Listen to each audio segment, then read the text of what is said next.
alive. The light is coming from the bottom in this picture, through the blood vessels, through the ganglion cells, through the bipolar cells, to the cells that actually are doing the detection. And the cells that are doing the detection are the rods and cones, and they contain pigments.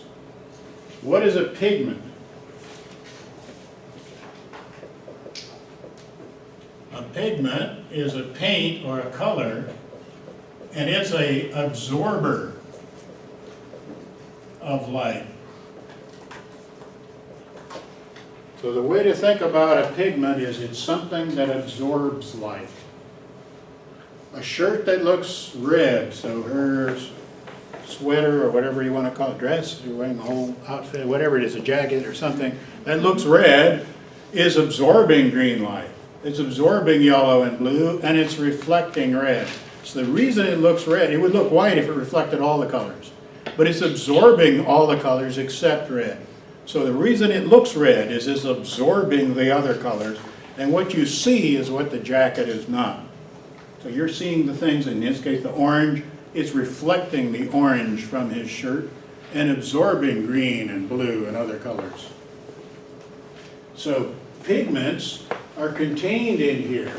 That's the reason that the light comes this direction, because if they died and broke off into the eye, you'd have all these pigmented cells floating around that were dead.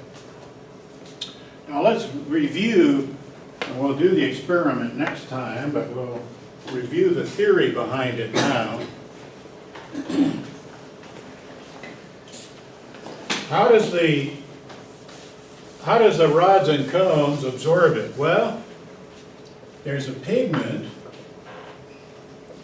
which is struck by light.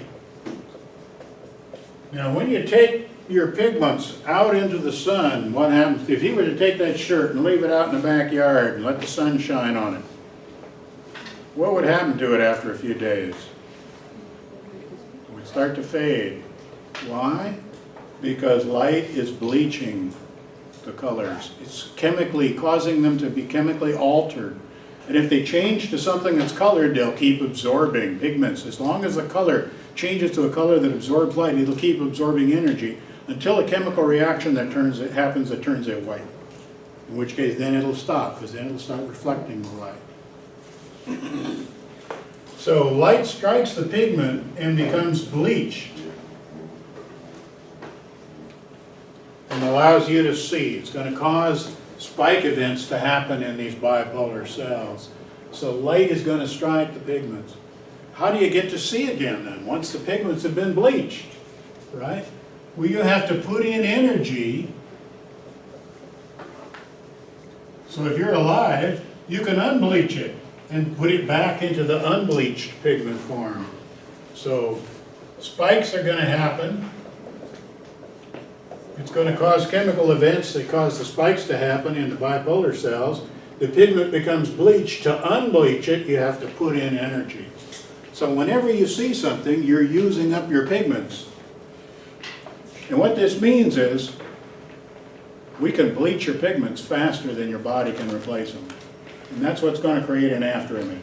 So when somebody takes your picture with that bright flash attachment and you see that spot floating out there, that's the after image. So we're going to create after images for you next time by pooping out the pigments in your eye. Pooping out is a technical term for bleaching the pigments faster than your body can replenish them. So we're going to create a negative after image next time and test this theory that's here in Calat on chapter 4. All right, that's it for today.